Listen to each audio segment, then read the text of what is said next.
Vasudevaya.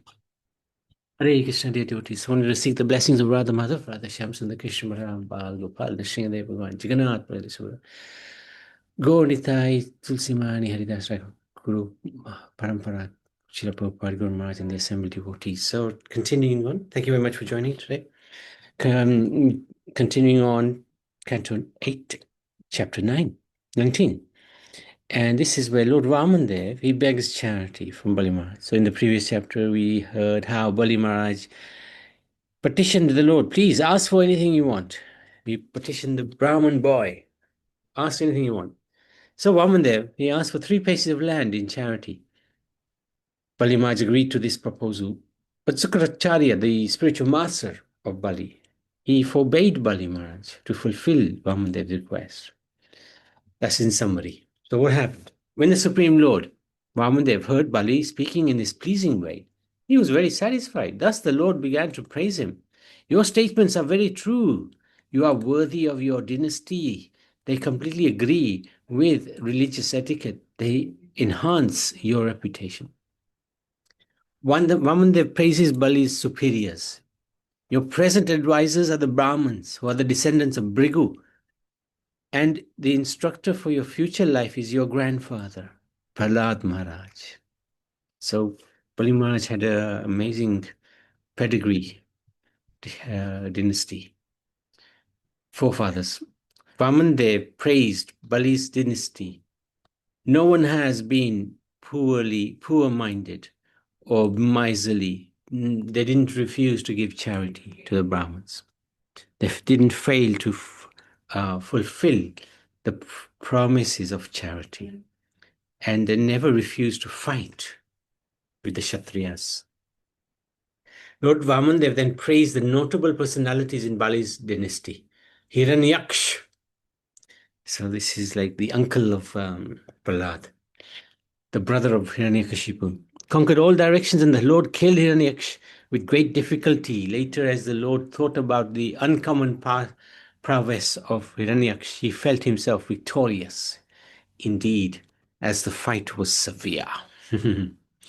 Hiranyakashipu, being angry with the Lord, followed him, as death follows all living entities. Therefore, the Lord entered the core of his heart, for then, because of his power to see only externally, he will not see the Lord. Interesting. Bali's father, Virachan, the son of Prahlad, was very affectionate towards the Brahmins. Although he knew very well that it was the demigods who had come to him in the dress of Brahmins, at their request, he delivered to them the duration of his life. So, Vamandev really appreciating the family of Bali. After thus praising the family in which Bali had been born, he begged the king for 3 paces of land, according to the measurements of his steps. Although Bali was very munificent and able to give much more land, the Lord did not want anything more than necessary. Acquiring and spending money extravagantly is sinful. All property belongs to the Supreme Lord, and all living entities who are his children have the right to use the Supreme Father's property. But one cannot take more than necessary. This principle should be especially followed by Brahmins and sannyasis who are financially maintained by others. Otherwise, they are punishable. So, Vamandev asks for 3 steps. Bali responds, although your words are acceptable to the learned and elderly, you are a mere boy, and your intelligence is insufficient. Thus, you are not very prudent in regard to your self-interest, because you are asking only 3 paces of land. I am able to give you an entire island, because I am the proprietor of the 3 divisions of the universe.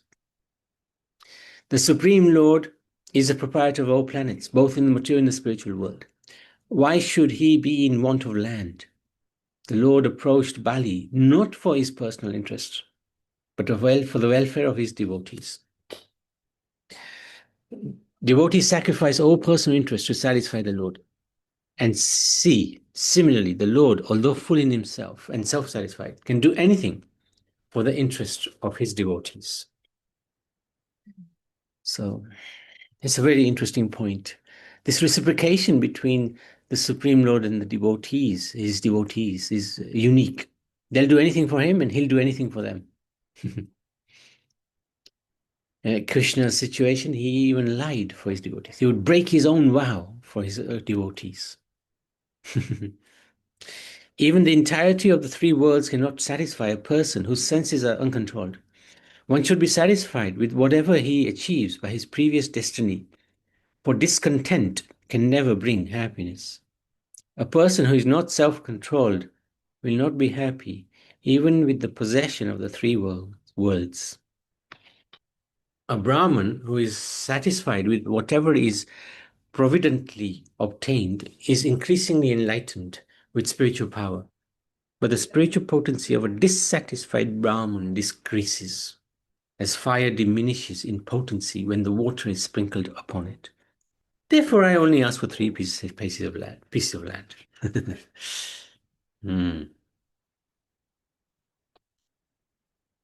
So this is Vamandev. This is Bali Maharaj. And here is Sukaracharya. Sukaracharya is about to advise Bali Maharaj.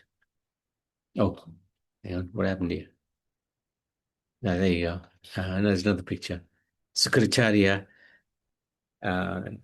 See, Bali Maharaj is about to fulfill the promise by the Achaman. And Sukaracharya is saying to him, no, don't do this. He's going to cheat you out of everything. So Bali smiled and he told Vamandev, all right, take whatever you like. To confirm his promise, Bali then took up his water pot. Sukracharya, who could understand that Vamandev was Vishnu, then said to Bali and gave 8 reasons why not to give charity, to Vamandev. So, this is Sukracharya now. You made a promise, but you can break your promise. Why?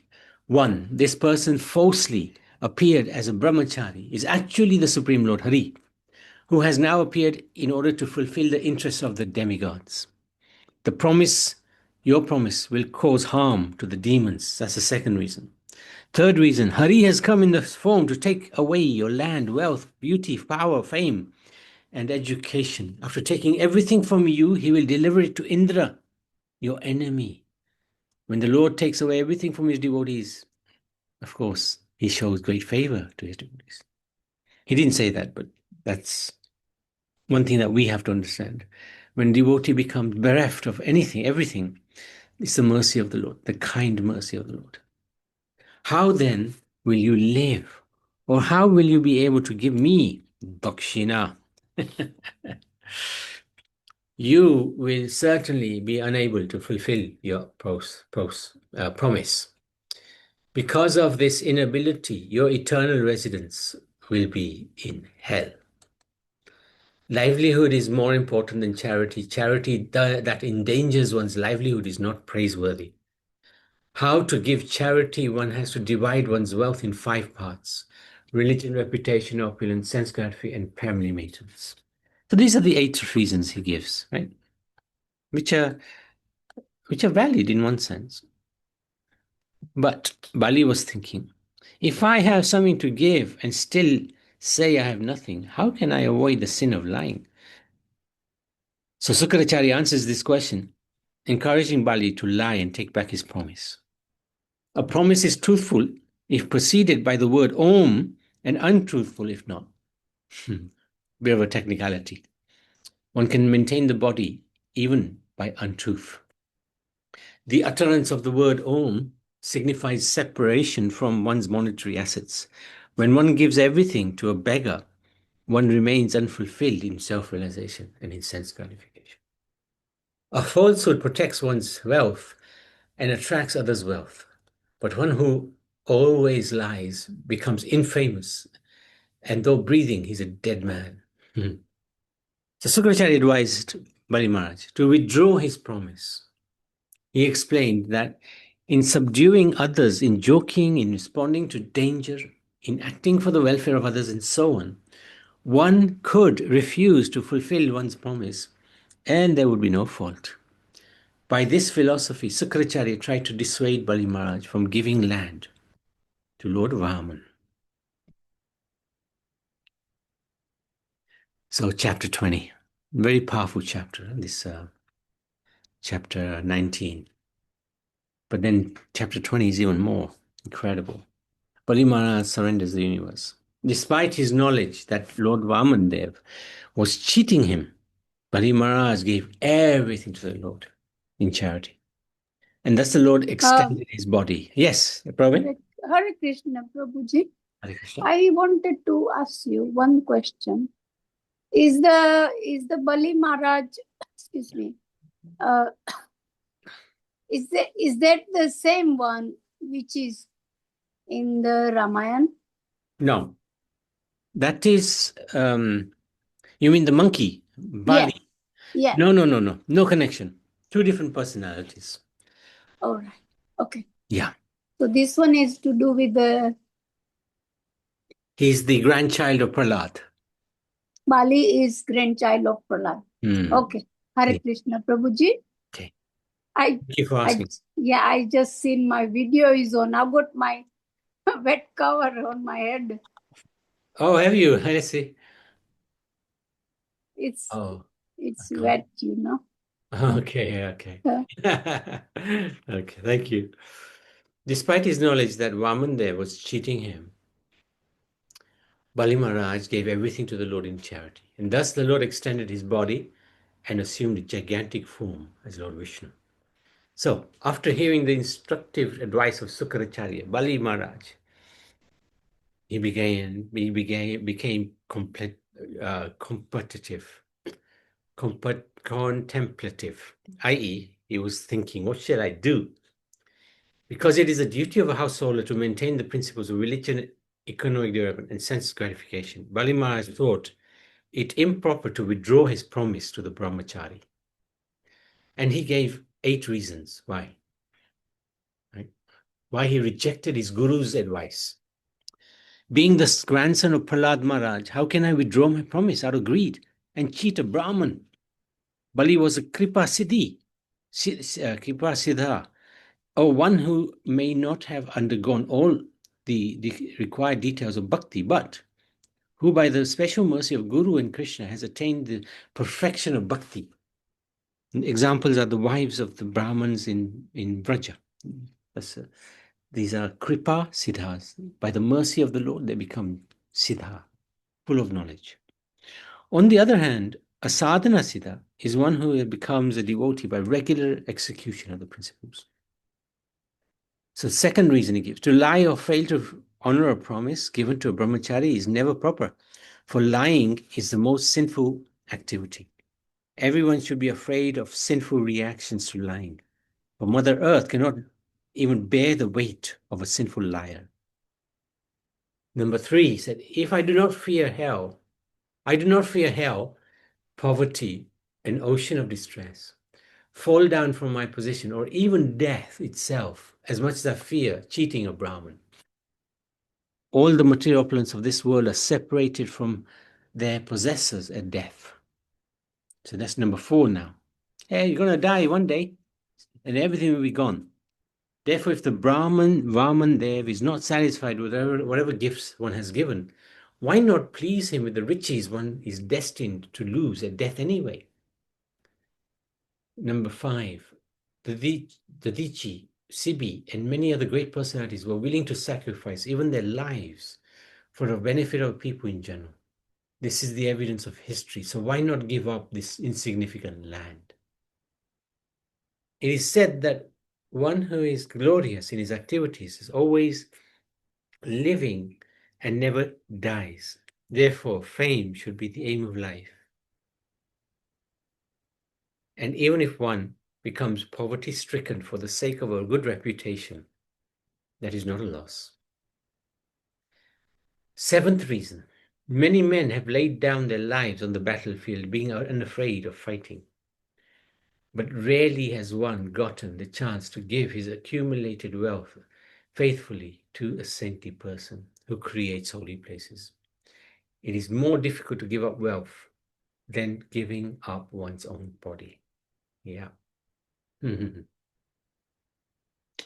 the last reason, if one accepts a poverty-stricken position because of losing money in business, gambling, prostitution, or intoxication, no one will praise him. But if one becomes poverty-stricken by giving all his possessions in charity, he becomes adored all over the world. So Bali Maharaj is saying to his spiritual master, I cannot withdraw my promise. It doesn't matter if I lose everything. It doesn't matter.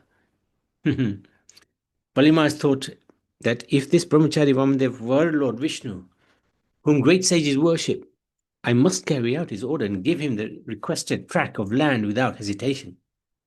If the Lord accepted his charity, then again arrested him, Bali Maharaj would not envy him or retaliate.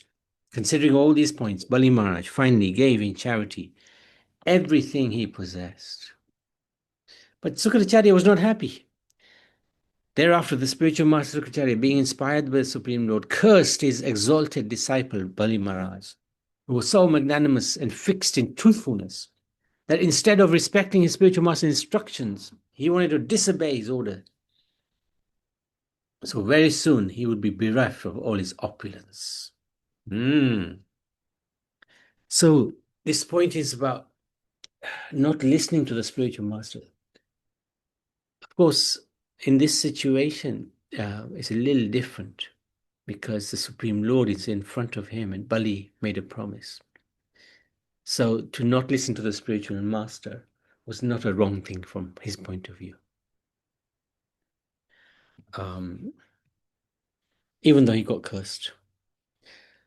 Though being cursed, Bali, being a great personality, never deviated from his determination. Therefore, according to custom, he first offered water to Vaman, then offered him the gift of land he had promised. Bali, the worshipper of Lord Vaman, jubilantly washed the Lord's lotus feet, took the water on his head, for that water delivers the entire universe.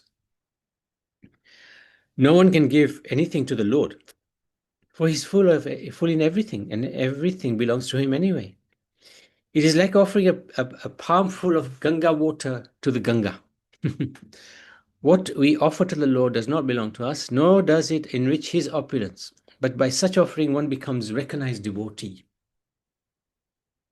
When one's face is decorated, its reflection in a mirror automatically becomes beautiful. Therefore, when the Lord is served, the devotee and other living beings become automatically happy. The demigods praised Bali's qualities and showered upon him millions of flowers. Bali had said to the Lord that he would give him whatever he wanted. So Lord Vamandev then immediately extended himself into a universal form until everything in the universe was within his body. So first step covered the earth. Second step went all the way up to the edge of the universe. By the mercy of Vamandev, Bali Maharaj could see that the Lord is all-pervading and everything is resting in his body. So this is all the different things. This is the universal form. So in these verses, this is described. I won't go through all of them, but effectively the universal form of the Lord is the constitutes or the different constitutes of the universe. And for example, his souls or the bottom of the feet are the lower planets. The feet is the surface of the globe. Calves are the mountain, the knees are the birds, the eyes are air, and so on. So this is the form, universal form of the Lord, represented by these different aspects. For example, the arms are his demigods, the ears are directions. The head is the upper planetary system, the hair are the clouds, the nostrils are the wind, eyes are the sun, mouth is the fire, like that. So this is like the constitution of the universal form of the Lord. So Vamandev had darshan of this. The Lord gave him that darshan.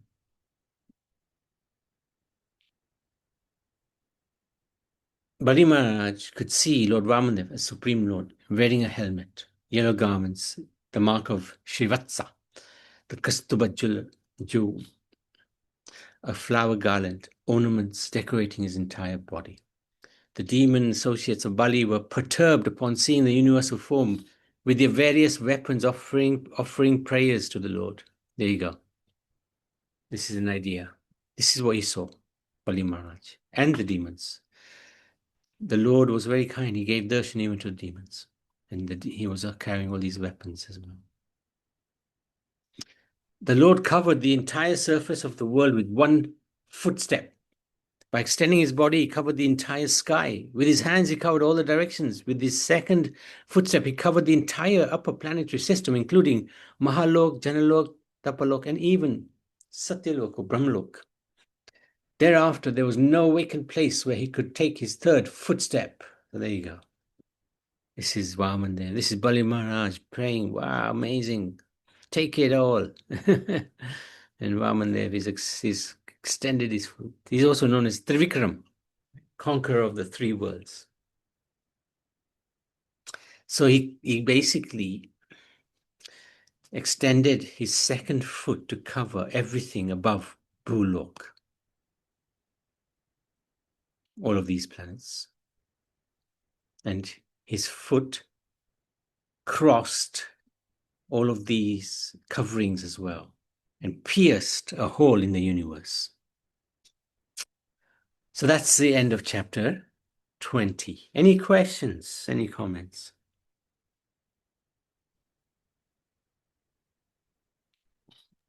Yeah, so did he finish the third No. step? Third step is tomorrow. Tomorrow. So today we have done up to 2, yeah? 2 steps. All right. Yes. So now we wait for tomorrow, you know. Yeah. Quite interesting, you know. Yeah. Very interesting. Very Thank you. interesting. Thank Thank you. you. Hare Krishna. Hare Krishna, Prabhuji. Hare Krishna. Srimad Bhagavad Puran ki jai.